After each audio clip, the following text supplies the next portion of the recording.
guys, so today's video is going to be a tutorial on how to make this fun little shreddable Christmas tree decoration for your pet's cage, and this is suitable for all small animals. So let's get started. So for this project you're going to need a piece of white inkless paper. You can use a colored paper, but just make sure that the ink or the dye that's used on the paper is completely pet safe.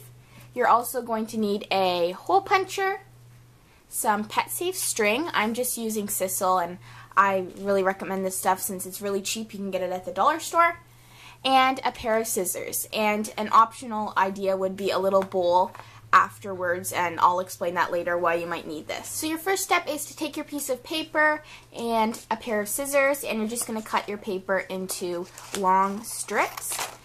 And the thickness of the strips is kind of up to you, but don't make them too thin or else the holes from your hole puncher won't fit in the paper strip. So just cut your whole paper into strips like this.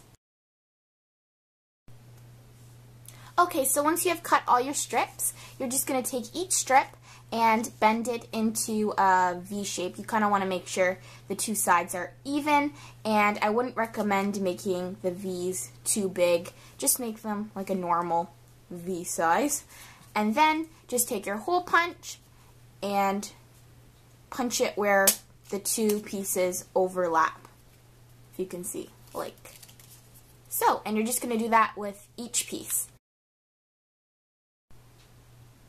Okay, so now it's time for your sisal string. Just cut off a piece of whatever string you're using, like the pet safe type, and make it around 30 centimeters or so, and of course knot it at the end. And then you're just going to thread on some of your little strips. You're going to want to do, depending on how much you made and the thickness of them, around 5 I'd say, and then like knot it off. So I'll show you that in a second once I get on 5.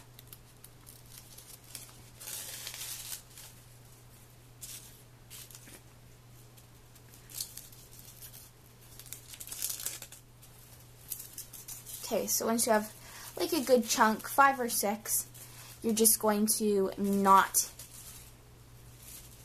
it off. So as you can see, the gaps between the strip and the knot are not too large. You want them to be around like a centimeter or 2 long, just because that kind of gives you the layered effect. So you're just going to continue doing that until all your strips are gone. So after you have finished, it should look something along the lines like this, and the back should look like that. I just cut off the end and tied it down, and I ended up just doing 3 layers. The last one had like 7 or 8 strips on it, but that's okay because the next step that we are going to do is when you can use the optional bowl, and it is basically to just add texture or create more layers on your tree. As you can see in my example one that I have, let me just fix it up a sec. Like that, I added all different little layers to the top, and I shredded the ends of it to make it look more Christmas tree-like. So that's all you have to do to make the strips. You can just kind of go like that and cut it upwards. And if you want to create a new layer, I just basically trimmed off a few of the first couple layers so they look like that, and then and this is just all detail. It's not really necessary. It won't change how your pet likes it, but it makes it look a little bit cuter. So this is what the Christmas trees end up looking like. You can add some texture to the ends by, you know, just scrunching up the little fringes, but my guinea pigs really like chewing on these. They like chewing on paper, so they find these really fun and they love shredding them up. So that was basically my tutorial. I hope you enjoyed, and I hope your pets do enjoy this toy if you decide to make it. Bye!